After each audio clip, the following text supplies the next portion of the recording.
वेळ येण्याची वाट पाहण्यापेक्षा वेळ आणण्यासाठी प्रयत्न केलेले कधीही चांगलेच. दुबळ्यांची शिकार करून आपल्या सामर्थ्याचा मोठेपणा सिद्ध होत नसतो. मोठमोठ्या प्रश्नांमध्ये गुंतून पडू नका, कारण आयुष्य आपल्याला लहान लहान प्रश्नांनी हरवत असते. असेच नवनवीन सुविचार ऐकण्यासाठी आत्ताच आपल्या चॅनलला सबस्क्राईब करा आणि जास्तीत जास्त व्हिडिओ शेअर करा. कुटुंब हे वादळी समुद्रात जीवरक्षक कवच आहे. आयुष्याचा प्रवास सुख आणि दुःखाचे हेलकावे खात असतो. निस्वार्थी जगायचे ठरवलं की जीवाला जीव देणारी माणसंही भेटत जातात. पायाला लागलेली ठोकर सांभाळून चालायला शिकवते आणि मनाला लागलेली ठोकर जगावे कसे हे शिकवते. आपलं मन ज्यांच्यामुळे दुखेल अशा लोकांच्या जास्त जवळ यायचं नाही. एकटं तर एकटं, पण खोट्या लोकांना आयुष्यात महत्त्व द्यायचं नाही. आयुष्यातले काही प्रसंग पुस्तकांच्या पानांसारखे असतात, फोल्ड करून ठेवलेले.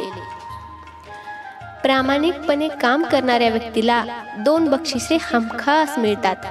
एक म्हणजे विरोध आणि दुसरी म्हणजे टीका. संघर्षातून अस्तित्व निर्माण झाले की आयुष्य जगण्यात एक वेगळाच रुबाब येतो. आणि रुबाब हा विकत घेता येत नाही आणि दाखवता पण येत नाही. तो व्यक्तिमत्वातून सिद्ध होतो. ज्ञान म्हणजे तुम्ही काय करू शकता याचे भान असणे, आणि शहाणपण म्हणजे कधी काय करू नये याचे भान असणे. परिस्थितीच्या फुग्यात कष्टाची हवा भरून आयुष्य जगणं गरिबीलाच जमतं. निखळ हास्याला श्रीमंतीची नव्हे तर समाधानाची गरज असते. ते हास्य तुम्ही कशात शोधता यावर अवलंबून आहे. स्वतःला स्वतःच्या मर्यादेच्या पलीकडे ढकललं की यश प्राप्त होत असतं. जीवनात सोपं असं काहीच नसतं. काही मिळवायचं असेल तर त्यासाठी मेहनत घ्यावीच लागेल. प्रयत्न करून एक वेळ हार माना, माघार नको. कारण माघार तुम्हाला थकायला आणि प्रयत्न तुम्हाला एखाद्या विषयात तरबेज बनायला शिकवतात.